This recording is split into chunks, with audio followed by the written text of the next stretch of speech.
Russia warns the United States, we have the might to put you in your place. It went dark again. You have, you will be punished. We can do it. We might do it.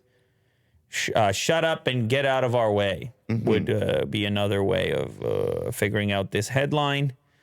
This was some kind of a former, I believe he's a former prime minister in Russia.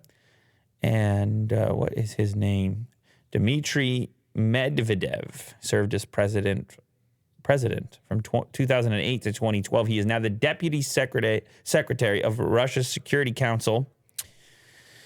What does he say? It will not work. Russia has the might to put all of our brash enemies in their place. I guess this is a response to sanctions and sort of what's going on in the world as far as the approach that many are having, not just to Russia itself, but to Russian businesses, like anything related.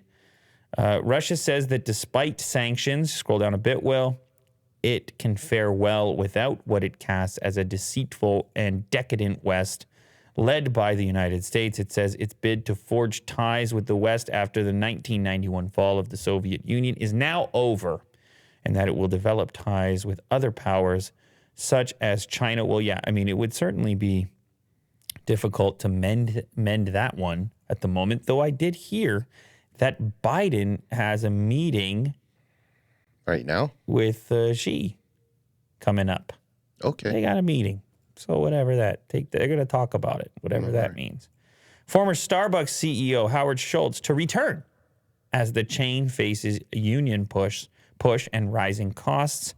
We talked about the unionization a couple of times, a variety of stores. I don't know how representative it is of the entirety of Starbucks, but some stores have pushed for unionization. He is now leading the coffee giant for a third time. He can't get away. Oh, this is a third time? He can't get away from there. Mo said he had a funny story. He said the CEO of this of Starbucks, he got pushed away, and then this guy came through, kind of bossed him around. Well, he It's like, came "No, back. I'm the CEO now." Whoever took his place had to leave because he's like, no, I'm back.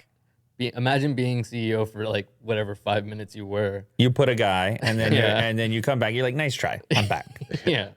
I understand. Howard Schultz is returning to lead Starbucks for a third time. He can't, but he also must love this company. Like, Just keep coming back. he's sitting at home. He's sitting at home. They call him up. They're like, listen. He's kind of like Tom Brady, actually. They call him up. They're like, listen, we understand. You're trying to relax, whatever you're trying to do. We need you, bud. We need you out of here. We need you one more year over here. The fixer. Returning to lead Starbucks for a third time, saying that the company he helped become the world's largest coffee chain needs to reinvent itself once more. Just once more. So, Reinvent. just once more. We'll be done after that. No, you're going to have to do that forever.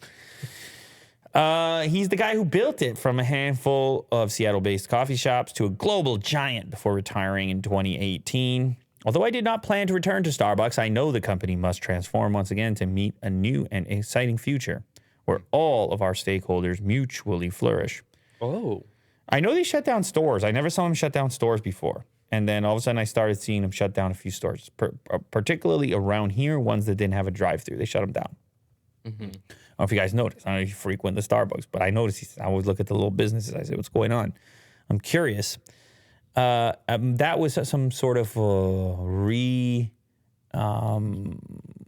look at stores that were underperforming or were less profitable for whatever set of reasons. And I believe they did that across a number of places trying to find efficiencies. And then they got the unionization and figuring out the profit margins and such, inflation, blah, blah, blah.